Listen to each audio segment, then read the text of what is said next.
I feel very close to Dina and this body of work.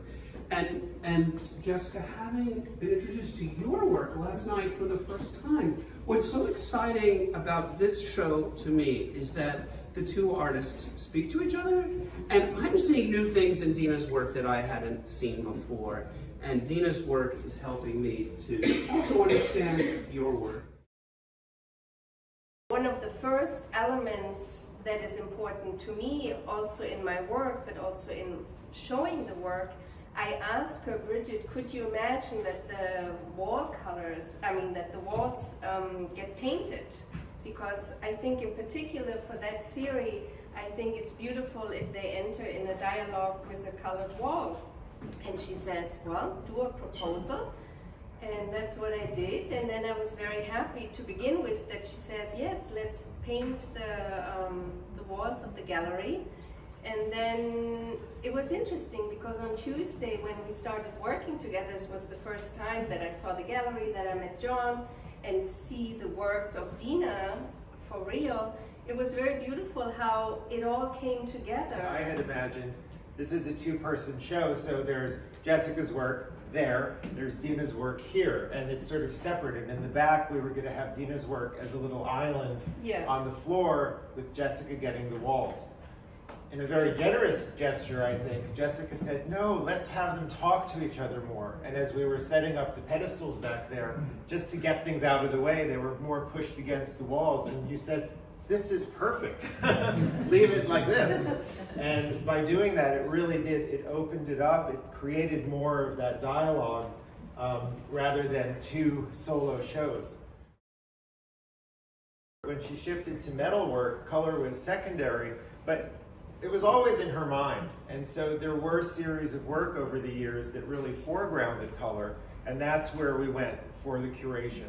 This is on the subtle side color-wise, the browns and burgundies, but I think in dialogue with Jessica's work, our eye is more sensitive to the color in the work, and that's kind of exciting. So color doesn't always mean blues and purples and pinks. There's a subtlety that still brings it out.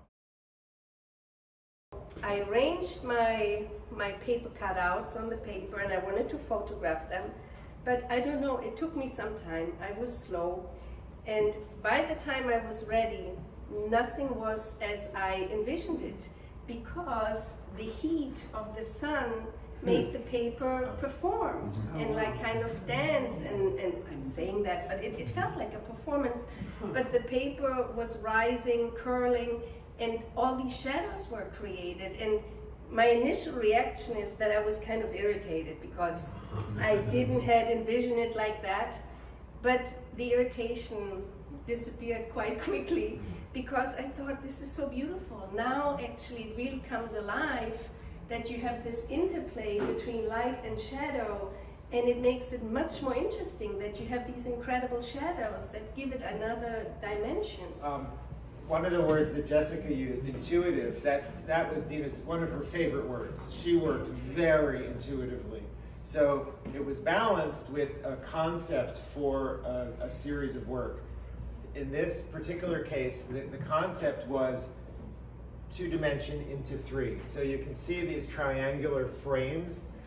All of the work in that series had picture frames, like as if it was going to be a 2-dimensional work that created. But then, working intuitively with the materials of that series, she exploded from 2-dimension into 3, creating these reliefs that played with the eye, knowing that the shadows were going to be an important part because it's flat against the wall. It really is a dance, I'd say, between 2-dimension and 3-dimension. I would like to thank John and Jessica, everyone at the gallery for a beautiful show, and all of you. It's wonderful to be together, and let's continue the conversation with more champagne and brunch and all these nice things.